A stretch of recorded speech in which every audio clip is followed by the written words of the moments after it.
I shouldn't answer any questions on the subject, but I will.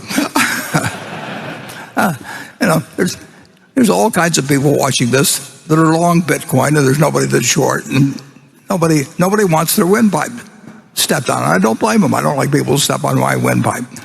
But I would say this, that if the people in this room owned all of the farmland in the United States, and you offered me a 1% interest in it, and you said, for a 1% interest in all the farmland in the United States, pay our group, let's see, 10 trillion, pay us this bargain price, $25 billion. I'll write you a check this afternoon, $25 billion. Now I own 1% of the farmland. If you tell me you own 1% of the apartment houses in the United States, and you offer me a 1% interest, so I'll have a 1% interest in all the apartment houses in the country, and you want whatever it may be for it, and call it another $25 billion or something, I'll write you a check. It's very simple. Now, if you told me you owned all of the Bitcoin in the world, and you offered it to me for $25, I wouldn't take it, because what would I do with it? I have to sell it back to you one way or another. I mean, maybe I have the same people, but it isn't going to do anything. The apartments are going to produce rental, and the farms are going to produce food. And if I've got all the Bitcoin, I'm back where whatever his name was, who may or may not have existed, was 15 years ago. If I've got it all, he could create a mystery about it.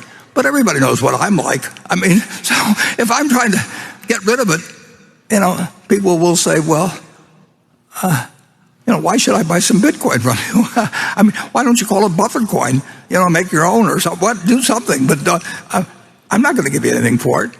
And you'd be right, incidentally. But that explains the difference between productive assets and something that depends on the next guy paying you more than the last guy got. Now, net,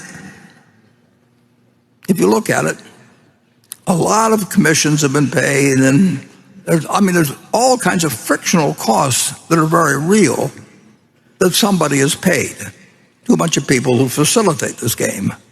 But whatever one group of the public has taken out, or one group of owners, has come in from other people. I mean, it's other people have entered the room and they move money around, but no money there's no more money in the room. It just changed hands with a lot of maybe fraud and costs involved, and a whole bunch of things you lose. You forget the numbers or forget the equation. You can do that with a lot of things. I mean, it's been done throughout history. Certain things have value that don't produce something tangible. I mean, you can say a great painting, probably will have some value 500 years from now. May not, but the odds are pretty good that if it was a big enough name, at some point, there will be a few things. I mean, you can find something. If somebody wants to sell you a pyramid or something, and you can charge the viewers, or it'll be around a long time and won't produce anything. But people will find it interesting to go there because I've read about the pyramids. But basically, assets to have value, they have to deliver something to somebody, and there's only one currency that's acceptable in the United States. I mean, you can come up with all kinds of things. We can put up Berkshire coins, or we can put up Berkshire money or anything like that. But we get in trouble, I guess, if we call it money. But in the end,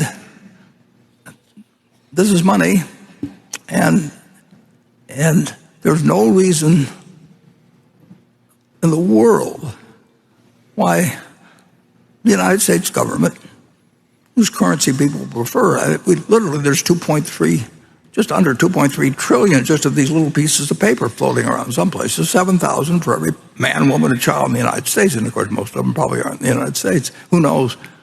But this is the only thing that's money. And anybody that thinks the United States is going to change to where they let Berkshire money replace theirs, is out of their mind. I mean, so anyway, with those few deficiencies, you can, whether it goes up or down in the next year or 5 years, 10 years, I don't know. But the one thing I'm pretty sure of is that it doesn't multiply, it doesn't produce anything. It's got a magic to it, and people have attached magics to lots of things. I mean, the gold on Wall Street, create magic. We are not an insurance company; we're a tech company. Well, they're an insurance company, but a dozen people or so have raised a lot of money. They just say, just don't pay any attention to the fact that we sell insurance. We are a tech company. Well, in the end, they wrote insurance, and overwhelmingly, they've lost a lot of money since then. You can make up things that work well in getting money from other people, and that's why